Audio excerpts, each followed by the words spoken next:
Good afternoon. Welcome to Gambling with an Edge. I'm Bob Dancer. And I'm Richard Munchkin. Our guests today are repeat visitors, Mr. Yuck and Charles Hondi. On our June 15th podcast, they discussed playing table games with an advantage. Today, they're here to discuss playing machines with an advantage. Mr. Yuck and Charles Hondi, welcome back to Gambling with an Edge. Thank you. Thanks, guys. Thanks for having us back. We have a question from a listener sent in to gamblingwithanedge@gmail.com. It's actually about table games rather than machines, which is the gist of our show today. But since our guests go both ways, maybe they'll have something to say about this. Our listener writes, "My question is about buying in at a table. I specifically play carnival games.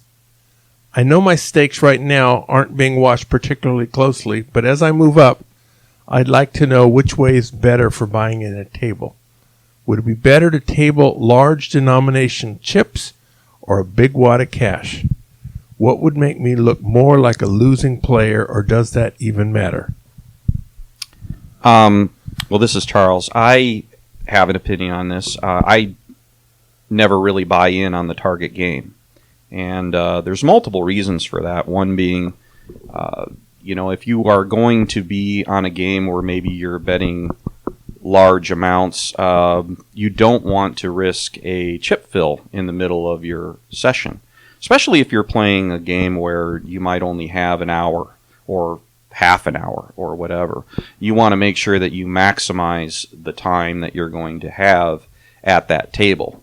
And so it might be good to have an idea of where the chip rack stands before you come over to the table. Now, in general, I think heat-wise, you're better off buying in on, say, Baccarat. And, buy in on Baccarat for about the stakes that you think you're going to be playing on your target game. And then if you move over to, say, Crazy for Poker, bring your chips over. Now, I also think there's a little bit of a vetting that goes on there because you aren't a new player. You aren't something unknown. You're just moving from another table. And if you're especially in the same pit, they already saw you as the guy pittering around on Baccarat for a while. Well, I'm using the word pittering around, but maybe you want to look like you're, seriously playing Baccarat, and then you move over and you just switch games, and that looks normal.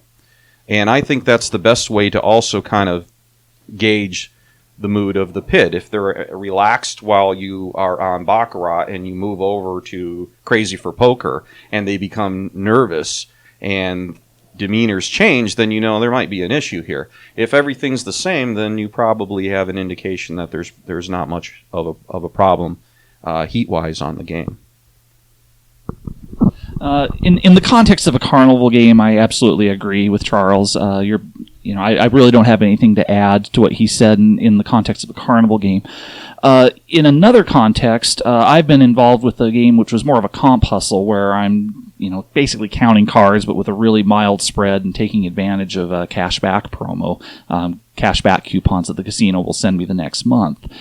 And in that scenario, I don't want a fast game. I'm playing as slow as I can, and I'm playing rated, and I want lots of buy-ins. I'm hoping that I drain the chip tray and they have to do a fill in the middle of the session.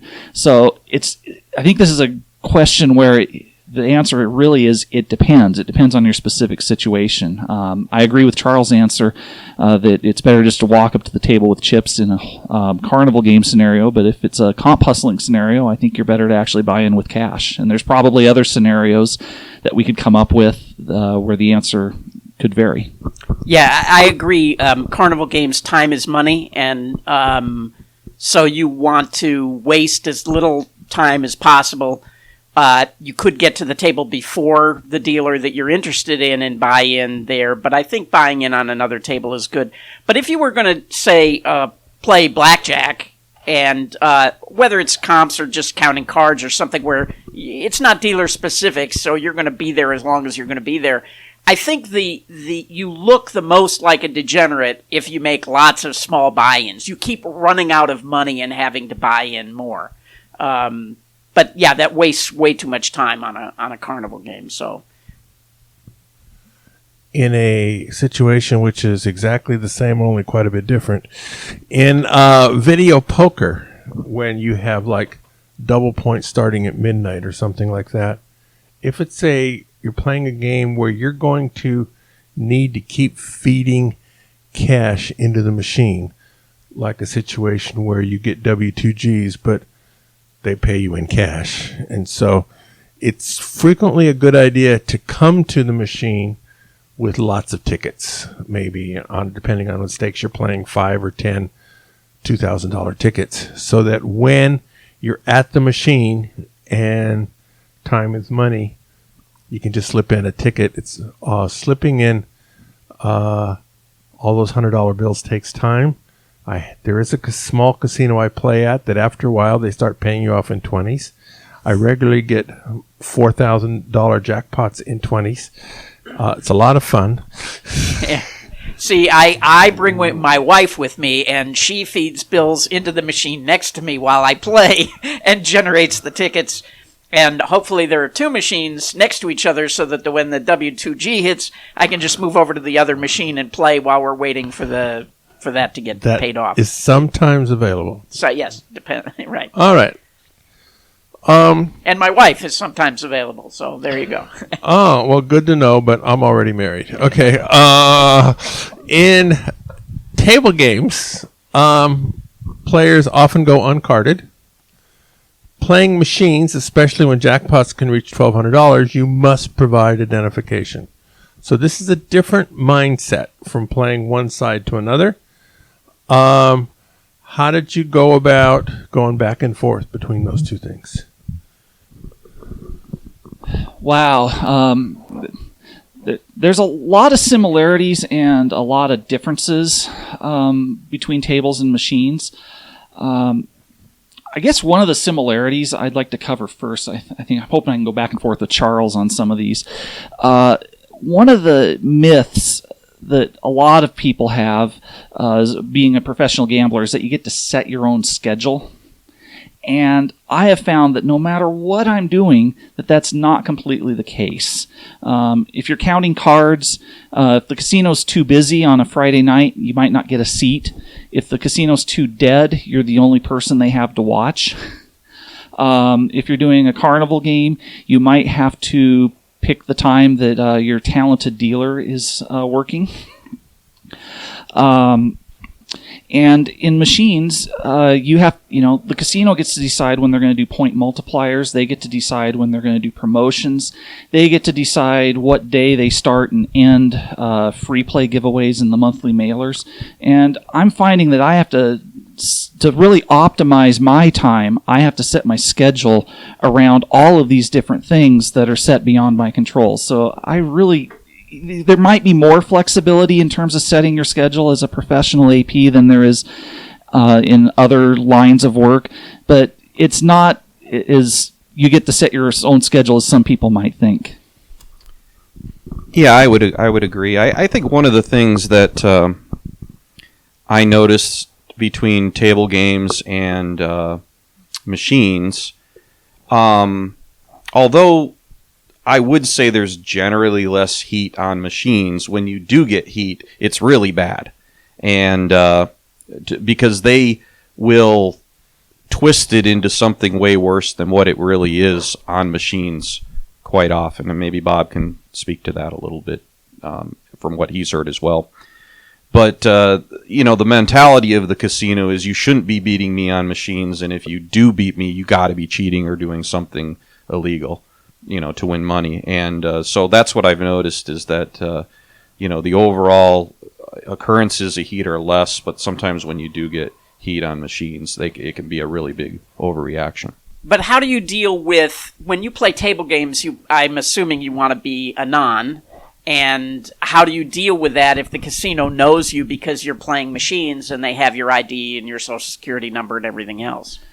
Yeah, I split it up where I just really split my play up, and I have casinos that I just don't play machines at, and then I have casinos where I play machines and just walk by the table games. I don't know if that's optimal for EV. It's probably optimal for reducing heat and not having. I guess I've missed out on some EV opportunities. That would be an example. I guess the upside of that is that I'm not in any databases. There's no database. There's my likeness, my name, my social security number. Everything is clean. So I can do anything I want anywhere in the world. How have you managed that? Very carefully. And it's cost me some money. My lifetime career earnings are approaching 7 figures.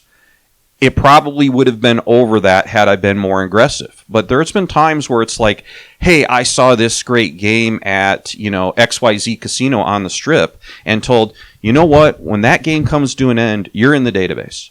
And I'm like, okay, I'll pass. I'm hoping that there is going to be greater opportunity down the line where I can be a completely clean player on everything and make money there than to say I made $40K, but my name and face is now poisoned for, whatever. But you've been barred many places for playing table games, right? I mean, and they never have managed to get your name or your... I have played places where they have my name, but I know that they are not going to do anything except internally, and I'm okay with that. I have played... How can you know that? A heck of a lot of research and talking to other players about what happened. Yeah, I mean, pretty much which places are going to put you into Oregon Surveillance Network. I mean, there's a list and, Yeah, and there's several databases out there, and that's why somebody will say, okay, I found this great carnival game that, like I said, on the Strip, but they'll be like, well, you're going to end up in the Biometrica database that casino reports to. So if you play there and they figure it out, you're in there. And I've walked away and haven't played. And that's cost me some money short term. And I'm thinking that long term it'll pay off, especially I think internationally where you just don't have much of a choice. I know players that have gone internationally and played where you just passport is required to enter the casino and bang, before they can even play a hand, they're done. And so I've consciously made the decision to walk away from value that I could have immediately gambling that I will make more money in the long term. And, I'm hoping that's still paying off. But right now, I'm completely clean, so I can play anything I want on machines. And so many casinos rely on those stupid databases. Just if your name's in there, you're no good. If your name's not in there, you're fine. And probably because of lack of skill level evaluating what a player's doing on both machines and table games. It's just a crutch they've come to rely upon. And that's like what Mr. Yuck was saying. Some databases, like the casino he had, realized it is so full of just crap and people that were never a threat to them that it becomes worthless and rotten, and they'll send him a letter inviting him back because they realize that this database of all these rotten no good players are 75% of our customers. So or something to that effect.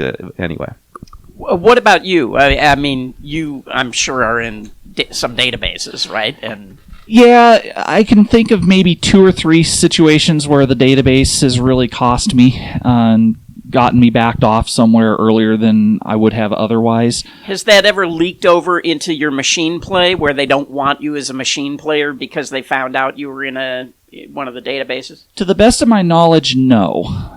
I don't know of any situation. I haven't had that happen. Yeah. One of the things I will add... I have. Charles commented on how, machine backoffs where they assume you're cheating can get really ugly. And I've fortunately not had that happen to me where, it involves the police arrests and, where they really fly off the handle and go off the deep end. I have found that machine backoffs or machine countermeasures tend to be a lot more subtle and a lot less personal. When you're playing blackjack or any table game, you've got a dealer watching every hand you're playing. You might have a pit boss breathing down your neck, and if you're betting big enough, you might be the focus of attention from surveillance. So there's a lot of people involved always watching what you're doing, especially if you're doing something different from what they would expect a normal civilian to go in and do. When you're playing a machine, you're doing what they expect you to do. You're not doing anything out of the ordinary. Most of the time you're playing a game, you're playing a negative EV game and expecting to get that EV and then some back through some sort of offer. And the way machine heat tends to come is they'll pin lock you. They'll stop sending you mail. They will just somehow cut off your offers. And They'll send you a registered letter. I have gotten one of those, which was kind of funny because in that letter it said they're cutting me off my slot club benefits, but I can still play slots, and they actually invited me to play blackjack, which I thought was kind of funny. Yeah. But usually there's not a human being involved telling you to your face, you can't play here anymore, you're not wanted, whereas on blackjack there is. And usually the signs on machine play, you pretty well know when your time is up, and when one or two of those heat signals comes on a machine, I decide, well, I'm just going to go into cash out whatever I can from this place and just end it. I don't let it escalate to the point where it's going to really get ugly. Yeah, I also want to say, when you're talking about having sort of massive heat for machine play, to me that's really, really rare, and the vast majority of the cases that I'm familiar with where that's happened, it's because of having a player's card in somebody else's name, where you're picking up free play for somebody else or whatever. A couple of years back, some people went kind of crazy with that, and a lot of heat came down. But I don't want people to think like, oh, I'm going to get, arrested because I, play video poker.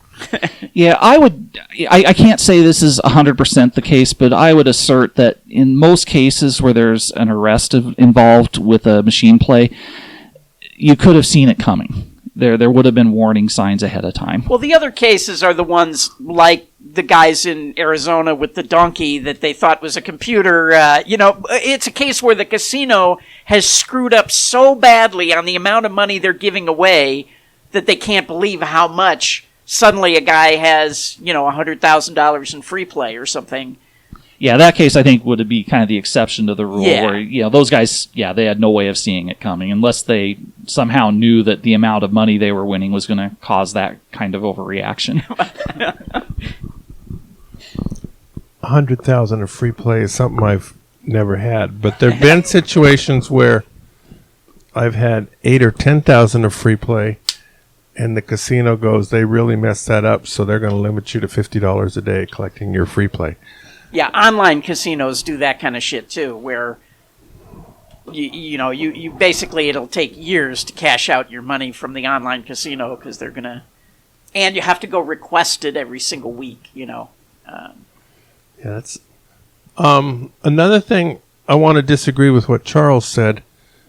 If we're talking video poker, they come with royal flushes, which are 4,000 coins. But they happen every 60 hours of play on a single line game, something like that. So you can be up 2 or 3 royal flushes at a particular casino basically by luck. Exactly one royal flush, there's relatively little skill in hitting the royal flush. I push the buttons really good. The skill is basically how much you lose between royal flushes, and good players are going to lose less. And so casinos will let you, they're used to people hitting royal flushes and getting upside down quickly. More so in video poker, I think, than in table games, but I'm not sure. Yeah, but carnival games are like that. They're used to people. Are there 800 to 1 payouts that you get every 60 hours or so? Not 800 to 1, but that's what a royal is. Yeah, but 800 there are big, but you're betting a lot more, right? So there are big payoffs in carnival games where you hit 10,000 or whatever, and they happen frequently enough that the bosses don't freak out just because somebody hit a big payout on a carnival game. All right. Scratchers. Scratcher is something that you frequently get if you hit a certain 4 of a kind or some other jackpot. There's lots of Scratcher promotion. It's a good time to bribe a change girl, but I don't do that anymore. Now, Mr. Yuck, you had a Scratcher promotion which you had fun with. Yeah, so this particular casino, best game I think was 99.7% return, and their base slot. Sounds like Deuces Wild. It might have been. It might not have been.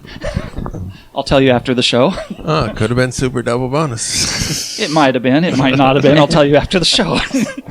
But it returned about 99.7%, and their base slot club was 1/3%. So you could pretty much walk in there any day and break even. I usually played the 3 times multiplier days, and they have these scratchers, and I believe, what was it? 300 coin in earns you a scratcher, and the scratcher the average scratcher would get you $9 of free play, so it's about 3%. Ooh!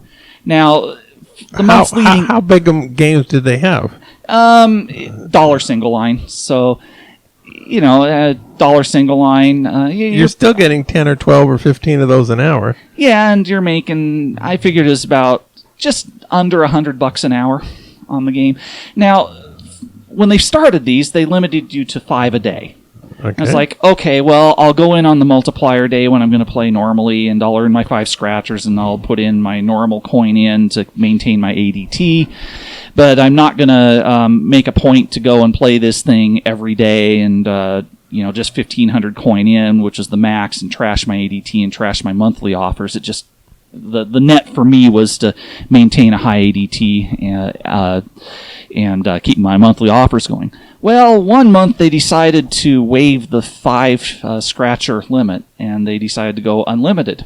Oh. When I walked in there, and my first thought was, well, I wonder if they're the same scratchers. Are they the same? Are they still going to be an average of $9 each? Most are 5, some are 10, some go up above that. But so I earned my first 5 and went and collected them, and they all looked to be the same. And it was a multiplier day, so I just played a lot longer than I normally would. And their whole setup for these scratchers was pretty cumbersome. You had to go to the kiosk, and when you earn your first scratcher, it says scratcher number 1. You hit it, and it prints out a slip of paper. Then you have to hit scratcher number 2, and it prints out a slip of paper. And it does that for every single scratcher. And after about 60 slips of paper, it stopped giving me more. I think I'd earned 80 to 100 scratchers at that point, and it stopped at 60. And then you have to go and sign all 60 of these slips of paper. So in that case, it was your good. Your hourly win rate is going down. Yeah. Then you got to go wait in the long line at the Players Club where everybody else is redeeming their scratchers. And you get to the front of the line, you give them a stack of 60 slips of paper that are all signed, and they're like, oh my goodness, what's going on here? And then you tell them, yeah, and it stopped letting me print them because I should have 80 by now or whatever it was. And they, had to get somebody to go out and look at my play. That's time to call the manager. Yeah, they did, and they worked it out, and then they give you your 80 scratch tickets, and you have to scratch them in their presence. So you take the penny, and they're scratching. I mean, the whole process was it's like, this thing can't last. Meanwhile, there's 52 people in line behind you by now. Yeah. So, anyways, I came back the next day knowing that they're not going to keep this thing going the whole month like they planned. They'll countermeasure it at some point. As it turned out, they let it go for the entire week. At the end of the week, you could take your used scratch tickets and put them in a drawing. Fortunately, I wasn't able to be there for the drawing, which, I don't know, may have actually been a good thing. But the next week after they did their first drawing, they went back to the limit of 5. But then they did some other countermeasures, and that kind of impacted Charles. Well, they ruined all my favorite Keno games. And no, not really. They had Keno on the same platform as the video poker on all of their machines in the casino. So they doubled the coin requirement to earn points for all of those platforms. So they already did one countermeasure. They could just limit the scratchers or do something there. But classic casino overreaction for the entire casino on those platforms, they doubled the amount of coin in you need to earn points, including all the Keno players in the casino now had to put twice as much Keno action through to get the same amount of points they were earning before. And these are like 90% Keno games. Yeah, they're like 90% Keno games, and you really are doing the classic casino mistake of stepping over a quarter to pick up a dime. You don't have to beat every single player to be profitable. Table games alike too. There's all this time and energy spent about how to stop people from winning anything to the point where you're way suboptimal on what your overall profit would be. You don't have to win money from everybody who walks in. You just have to win the optimal amount of money from most of the people that walk in. And it's worth pointing out, this particular casino, I would guess that probably 80% of the players on these machines are playing Keno. Yeah, so it was just a disservice to their. Of course, to all their of those customers. players are probably still playing Keno and just getting half as much, right? And probably didn't even notice. Yeah. Yeah. Well, the problem is some casinos take it personally when you win money. They really do act offended, and they just lack the education and training to even know how their business really works. I've asked people before in the casino industry, how does the casino make money? Do they just get lucky? Do they, get up and then close the doors for the rest of the day to lock in a profit, like you think you would do when you played? And they really can't even explain to you how a casino makes money off of people. They have never really even taken it to that next level up thinking to think of it more than that. And so they have this attitude that if it's good for you, it must be bad for us. They can't imagine a world where it's possible that there are players that can have an advantage, yet it still could be better for the casino. You know what I mean? Yeah, exactly. If they wanted to make it so you couldn't win anything on machines, let's make all the video poker payouts 95% and give no comps. And you know what? You still might lose. You'll figure out a way to lose, maybe. But for the most part, you're not going to lose any money to people, to advantage players. But you're obviously, it's way suboptimal to operate your business that way. You're not going to be profitable. And the casinos that go in that direction are the least profitable, and smaller ones close when they start going in that. When you start walking into a casino and you see every blackjack game is cut in half for anybody who walks up, that's usually the first sign that we've seen that casino is on the death watch list. Yeah, well, that's what they've done here in Las Vegas, but in their minds, they've made up for it by gaining revenue from restaurants and clubs and shows and hotel rooms. But they're running the casino parts of it so suboptimally that. And they sort of blame it on, well, millennials don't gamble, or whatever, Well, when did millennials ever gamble? When did anybody, when did 22-year-olds ever comprise the majority of revenue for Las Vegas? They never did. Yeah, right. There's a lot of video poker games that so far do not have off-the-shelf software available. Quick Quads was one of them. Or Ultimate X. And there's lots and lots and lots of these. For many players, that makes the games unplayable at the AP level. Is analyzing these games within your skill set? Do you find opportunities in that area? It is within my skill set, but I've never found a game at a casino where there isn't another option available. Like, I might know that there's a 99.9% Ultimate X game, which I believe now does have the strategy published, but at the time, you couldn't find it. But I'll go ahead and play a 99.7% game that does have the strategy published and not spend the hours upon hours it's going to require to do the full analysis to get the 99.9%. The other issue is... You could come to my class on it, though. I could, but you're not going to teach me how to hit lots of royal flushes. So, but the amount of effort required to get that extra 0.2%, and if I make one error, just one small error in my analysis somewhere, I might lose that 0.2%. And if there's no other basis of comparison, I can't be sure that I have the strategy nailed completely perfectly when I come up with a system. So there's not a whole lot of video poker plays where I've independently analyzed it. I can think of one game that I've sort of independently analyzed, and I used certain features of Video Poker for Winners to do that. I looked at the I found a similar game on Video Poker for Winners, and then updated some of the hand frequencies for a hand composition that Video Poker for Winners didn't support, but I was able to tweak the frequencies of that particular hand and come up with a strategy that's pretty close. The game returns anywhere from 103 to 105%. So if I'm off by 0.5% or so, I really don't care. Yeah, and you see that on every street corner, right? I mean, Yeah, I'm not going to let Mr. Yuck sell himself short on this. He's analyzed multiple games that people didn't think to analyze and didn't look closely enough. Just what you were talked about before, where you look at something that you might normally pass by and you look at it a little bit closer, and he's been able to run analysis on things that I haven't heard anybody else doing on games that you might like kitty glitter or something you might normally pass by or not think much of, and he's been able to at least come up with numbers to say, yeah, this is interesting, or this is not, or it's really profitable, we should play this before somebody else figures this out. Scouting.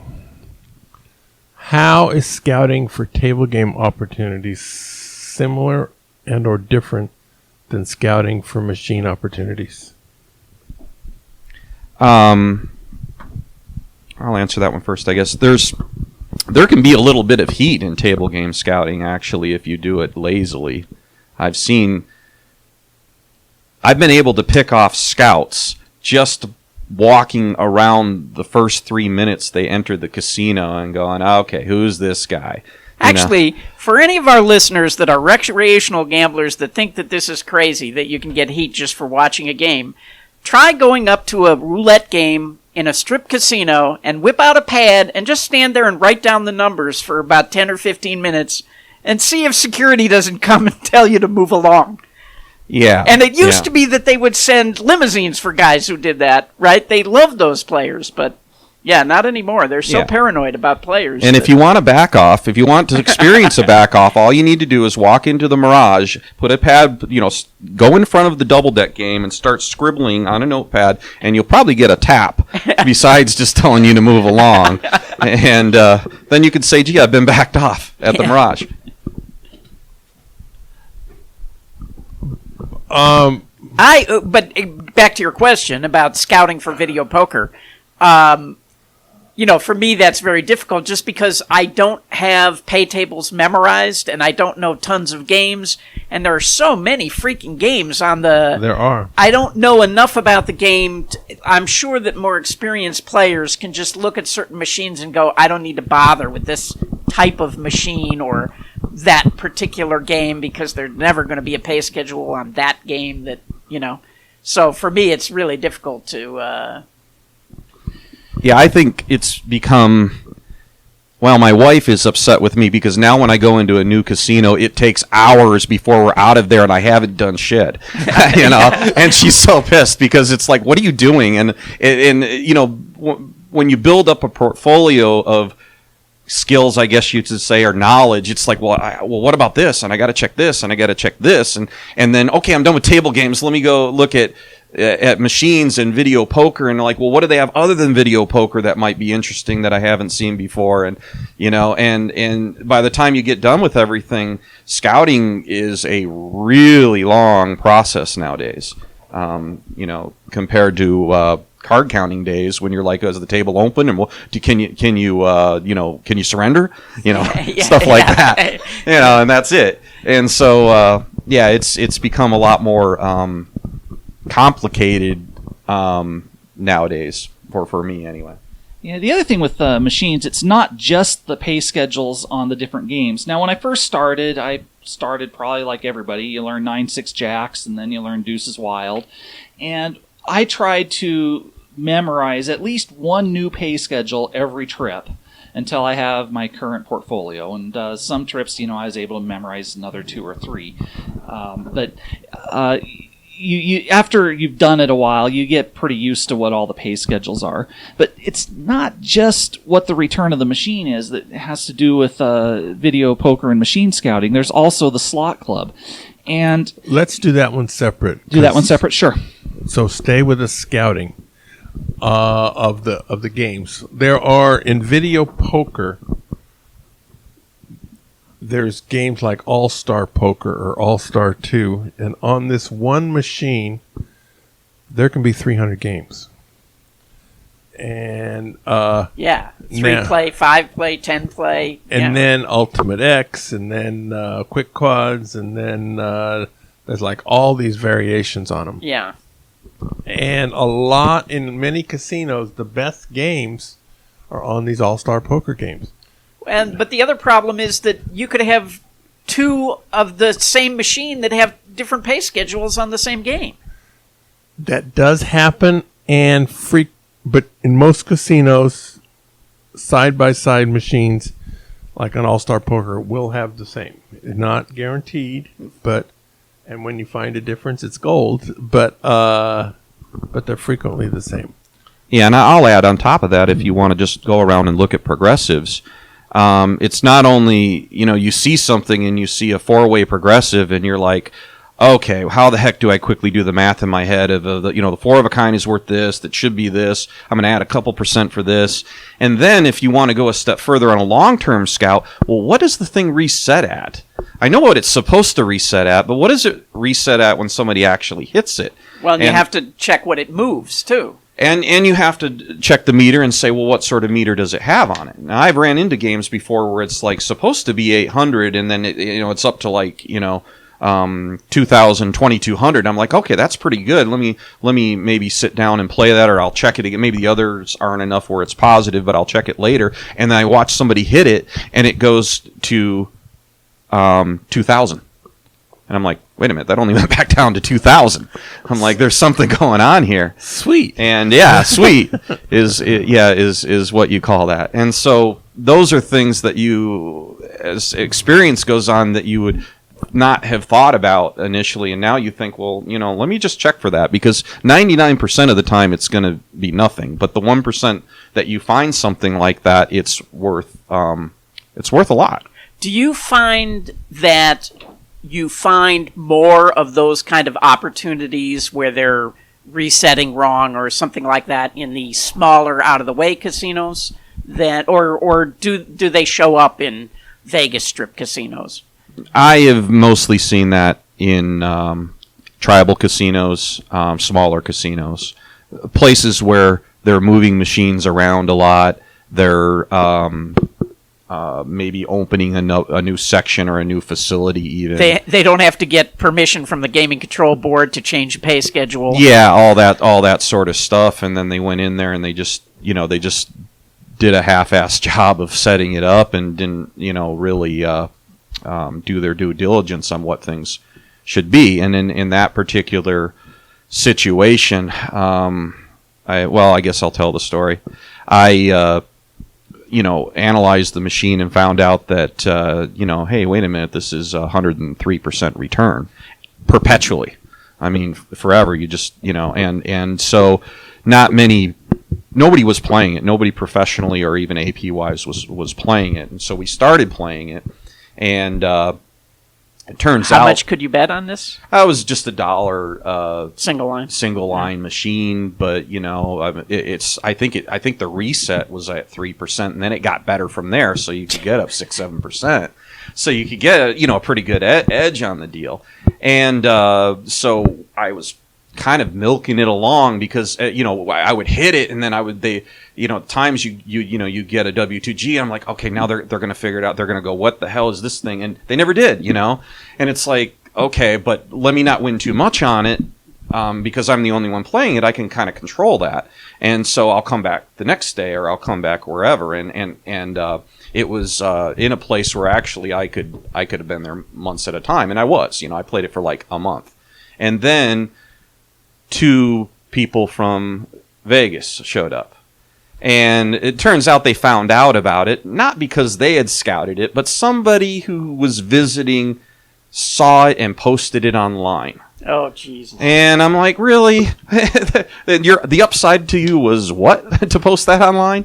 Other than, I guess a pat on the back and thanks. And so then 2 pros were down there, and then it got removed. So as far as I knew, these were the only 2 pros that knew about it, and it was a guy and a girl, and yeah, so 2 pros know about it, and the world knows about it. Yeah, I had thought about doing something. I don't know what the ethics of this, because I tried to work with them, and I was like, I've been trying to milk this game. I think it's the best way, and they're like, we're gonna play it until it's gone, and I'm like, man, all right, now you're my competition. You're not really my.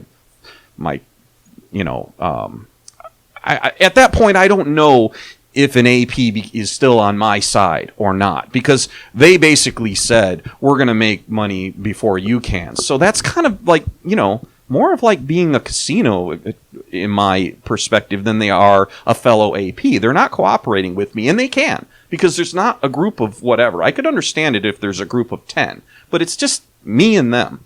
And, thoughts had crossed my mind, like hiring my buddy in a suit to come by and going, hey, tap, we don't want your action around here anymore. And they would have known exactly what was happening, and they would have skedaddled. And I was like wrestling what the ethics were of doing that, because it really would have maximized my profit. And it turns out by the end, if I had done that early, maybe, because everybody there at the end were all their friends. You look and they got 1, 2, 3, 4, 5, 6 of them all, together that were playing on the bank until they just basically, shut it down and gone from there. This is why we can't have nice things.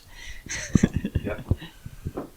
And I have the situation that is somewhat different, that I'm better known than you are in the machine world. So if I am playing a machine that I have found personally, then within a day or 2, somebody is going to come by and say, why is Bob Dancer playing this machine? He's got to go to sleep sometime. Well, yeah, and the same happens to table games players too, and I'm sure it's happened to you.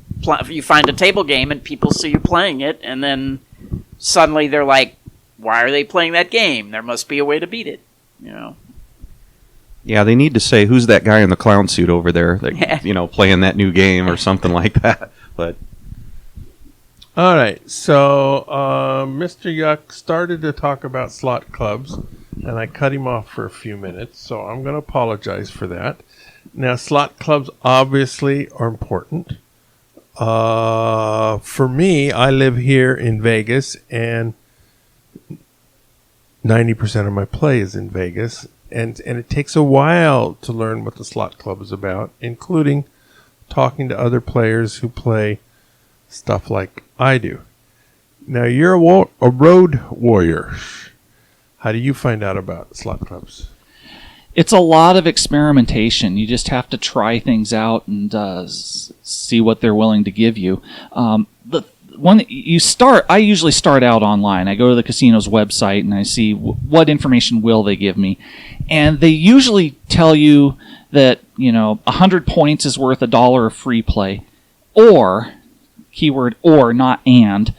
$1 coin in earns you X number of points. They give you half the information you need to actually be able to calculate the percentage return that you're going to get from free play. So, and if you ask, I found that if you go up and ask somebody, if you ask your typical boothling, you're talking a foreign language to them. They know the piece of information that's on the flyer, but they really don't know the other piece of information that you're asking, and you really look more intelligent than you should when you're asking them the questions. So I usually go to a place, I look at the denominations of their machines, what's their highest denomination machine, what are most people betting, and I try to, is this a place where 10,000 coin in is probably going to give me their top offer, or do I need to run 50,000 or even 100,000 coin in to kind of test the waters out? And I just sit and I play and I see what the point accrual rate is, and then after I've earned a few points, then I might go to the slot club and say, hey, I've got 10,000 points, what can I get for this? And then do the math that way. And once I feel I've done an appropriate amount of coin in or for that location, You just have to wait a month or two and see what shows up in the mail. It's a lot of trial and error. Some places you really don't make money. You might barely break even or even lose. It might be a negative EV play. But most places you're going to come out at least a little positive, and you might run into a gold mine that way. Do you find VP free useful at all, or? Not at the remote locations. I will look at VP free, and occasionally there might be some game in there that I overlooked when I scouted that I just didn't notice. But for the most part, especially in a less traveled area, VP free is not current, and I kind of like it that way.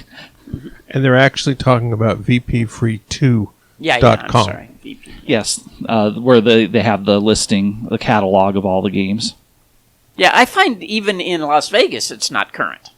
That doesn't surprise me. Although I know that it's going to be a lot more current in pretty much anywhere in Nevada and heavily traveled areas than remote areas. Yes, well, it is maintained by volunteers, and sometimes you do definitely get what you pay for. And there are some of the monitors who have their own reasons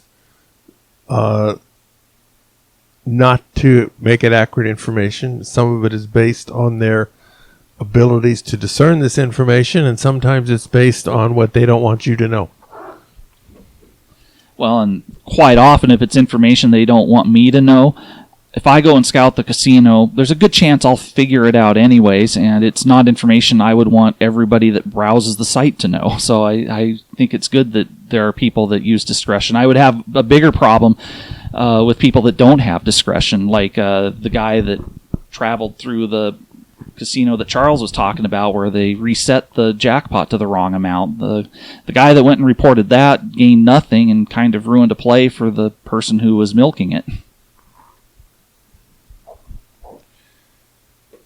In Vegas,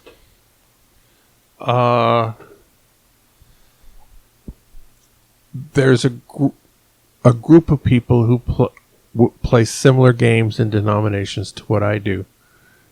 And sometimes I can talk to them and saying, how much do you get a month and what kind of coining do you give them?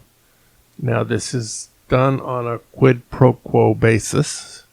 This is, but if you're a road warrior and you don't really know anybody at this target site, it must be a lot more difficult to get this information. Well, and you're probably hoping that there is no one else playing there, right? You're going to find the best stuff if there is no one playing it.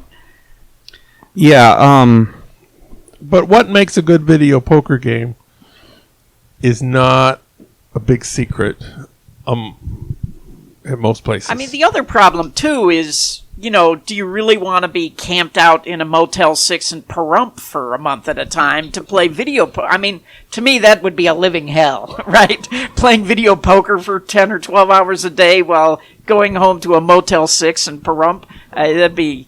Yeah. Yeah, gambling for a living isn't always as glamorous as everybody thinks. And you have to make those lifestyle decisions. I was talking to someone else that I know that was very successful in a period of time, and turns out, he spent a year and a half of his life driving around Iowa. And I'm like, well... I can make the decision that I might have missed out on some money, but I didn't miss out on things in my life I want to do differently during that time or than that. The last solo trip that I made was to Iowa in the middle of winter. And I was like, what the hell am I doing here? Why am I doing this? So it would have been a lot better if I had had a teammate with me, But, yeah, I tried the sightseeing excuse the first time I was in Iowa and quickly got shot down and called out on that when I tried that in Iowa. So it's there are some places that aren't too exciting to be where they might have opportunities, and you have to decide if your life is worth being there. Yeah. One thing I will say about traveling and being in a remote location, if you're there long enough, you will eventually, if there's anybody local playing the games, you'll eventually find them. And sometimes, I might just ask a ploppy that's betting about the same stakes I am. It's like, hey, have you ever played at such and such casino across town? Yeah, how much free play do you get from them in a month? And usually you can get information kind of informally that way, not from another AP. And then there's one place where I was sitting there playing. I was on point multiplier day, and I heard some buzz next to me, and it's like, oh yeah, I got to go to this casino other town. I got to pick up free play. Now, a ploppy never goes to a casino to quote unquote pick up free play. That's some sort of at least half sharp player doing that. So that clued me in that casino that they were going to is probably a place I need to go and look at. But the amount of free play a local gets may have very small correlation to the amount of free play an out-of-towner gets. Yeah, but we end up becoming locals. Yeah, when you go play an out of the way casino like that, is your standard operating procedure to sign up as a local and get a P.O. box? I can't tell you how many P.O. boxes I have. You can't tell us or you won't? Well, I can't count that high. Okay, now, machine play includes slot machine progressives. As a personal, Wait a minute. You know what? I just want to stop you for a second because I just learned about something, and you're saying you have all these P.O. boxes.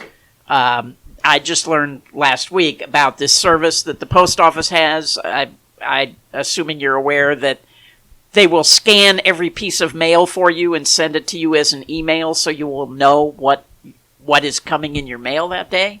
So if you have, a lot of P.O. boxes, this is a great service because you'll just get a lot of emails that will tell you what every piece of mail is in those boxes. So oh yeah, okay. That's a good thing to know. It's called informed delivery, and it's free from the post office. Now, if it's a mailer that, say, is 4 pages, where they actually have to unseal it and open it up, and there's useful information as to what your calendar is and when you pick up stuff, will they actually unseal? No. All it shows you is the face of the piece of mail. So it'll show your name and address, and, you'll see the return from where the mail is from. But if you're waiting, expecting mail from a casino, at least you know it's there. Or if you hadn't had mail in a long period of time and suddenly a mailer arrived, you'll know. Yeah, I know the UPS store guy is going to really appreciate that because he's pretty tired of me asking him, can you tell me what the next piece in this and this and this and flip through my mail to let me know if I got anything really important? All right. Before we talk about slot machine progressives, we're going to take a brief break, listen to our sponsors. We'll be right back with Mr. Yuck and Charles Hondi. The South Point has more than 10,000 games returning more than 99%. This is more than anyone else has. Throughout June, there's a half-price gas and or food promotion. Earn $50 Chevron and or $50 Smith's gift cards for half price for points earned and redeemed in June. Usually 8,333 points is worth $25 in cash or free play, but in June it's worth a $50 gift card. Maximum 10 cards in any sort of mix between Chevrons and Smiths. The next semester of free video poker classes at the South Point will be on Wednesdays at noon beginning August 2nd and last until October 4th. The schedule is posted on bobdancer.com in case you're going to be in Vegas sometime in that interval and want to attend. If you're at least 21 years old, you're welcome. At videopoker.com, it's the best place to play lots of games. If you sign up for the gold membership, $8.95 a month or $79.95 a year, this allows you to get correction on most of the game. The game of the week is 100 play with quick quads. This is a fun game to play. Quick quads by themselves are very interesting, and 100 plays, you're getting them all the time. I've not seen these machines with good pay schedules. If I did, I would probably live on them. But they are fun. Many of you play for fun factors rather than winning factors, and if you can find such a game, have a good time. All right, we're back with Mr. Yuck and Charles Hondi. Machine play includes slot machine progressive. Personally, I find slot machine progressives as interesting as watching paint dry, and less interesting as driving through Iowa.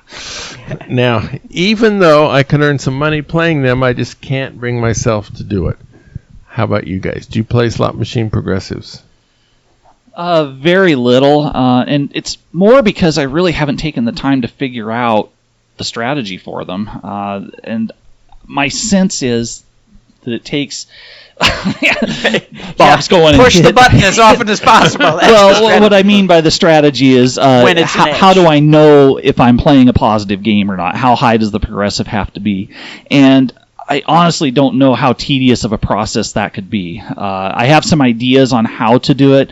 I just haven't taken the time to do it, and there's probably some opportunities there that maybe someday I'll explore. Yeah, and we've refused to pay Peter Liston. Well, those are kind of specific machines, but I will just say that I did some of that back like 35 years ago, and it was the worst form of gambling I have ever done in my life. I wanted to kill myself after we played for 7 hours. It was a bank, and I had a friend that was all he was doing at the time was playing progressives, and he had a team of these octogenarians on Social Security that, and back then it was worse because you had to feed the coins in manually and pull the handle, and it was just I wanted to shove needles in my eyes. It was really horrible. I like the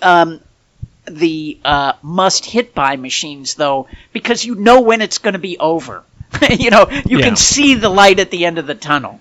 But even then, it's still horrible to just sit there and push the button. Well, if while it you're must trying to hit read by the article. 500 and you get on it at 499, yes. But it never happens that it's somebody left a machine at 499. Yeah. Well, and that's the short version. It's the must hit by 10,000, and you could sit there a long time on those machines. Yeah, well, overseas they're nice enough to allow you to put a paper clip or a player's card and jam it in the hit button, and it just keeps perpetually playing the games for you. And you see people sitting back on those just watching 3 or 4 games going with paper clips jammed in the hit button, and the machine's designed to just keep going. And I guess that's what one solution for that. Using paper clips is an advantage play. Yeah. All right. Now, in Vegas, a lot of the video poker EV comes from drawings, where you usually have to be there within 30 seconds or whatever it is, 3 minutes, something. Your road warriors, you cannot be in 2 different cities at 7 o'clock on a given Friday night. So most drawings you have to miss out on. Any thoughts on drawings? Sometimes you're going to, presumably sometimes you show up for drawings, but what would be a drawing you'd show up for? There's certain situations where maybe there's a point multiplier or something attached to the play that we've played for some other reason, and we'll be like, we've gotten so much of the percentage of what would be in the barrel, whether it's a real barrel of tickets or virtual or whatever, that we feel like we might as well stay till Saturday because I think it's worth this much money to stick around town till Saturday from the multiplier we just racked up on Wednesday. And we know from looking on, senior day on Wednesday, there wasn't a lot of competition for other people who were creating a lot of tickets, so we can estimate we have whatever value in there and decide whether it's worth sticking around for the particular drawing. But I will have to say, in general, we don't play as much at casinos that push most of their budget towards drawings because they can't do everything. And so if you have a casino that pushes a lot of money to drawings, it usually means they don't have a lot of money for other things. And so it's hard to say for them what the optimal thing is because, drawings tend to not necessarily attract the most profitable players. You get fleas that show up for drawings a lot of times, is what I see.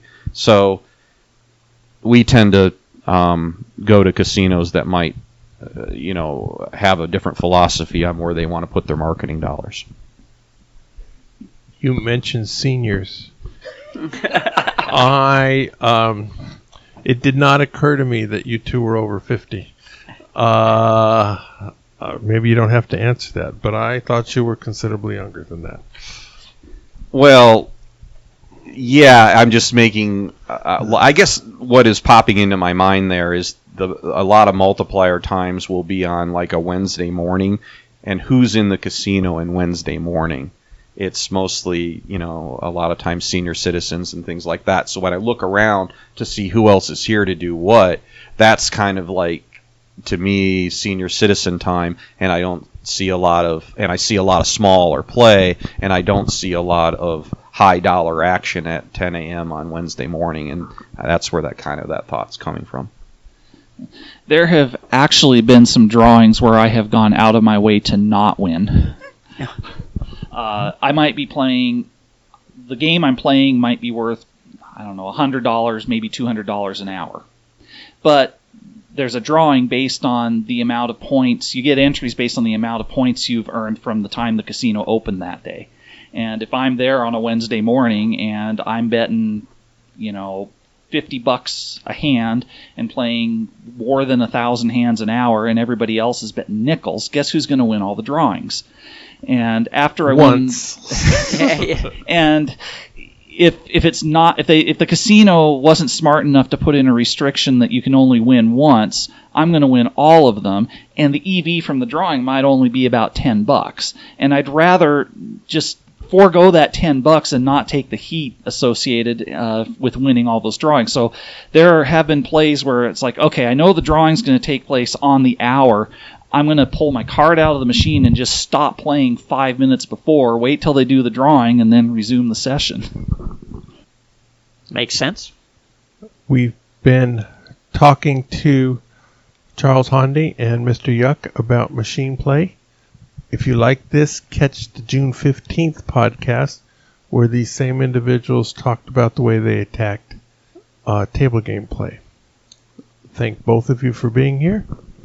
Thank you, Richard. Go out and hit lots of royal flushes, everybody. Good day.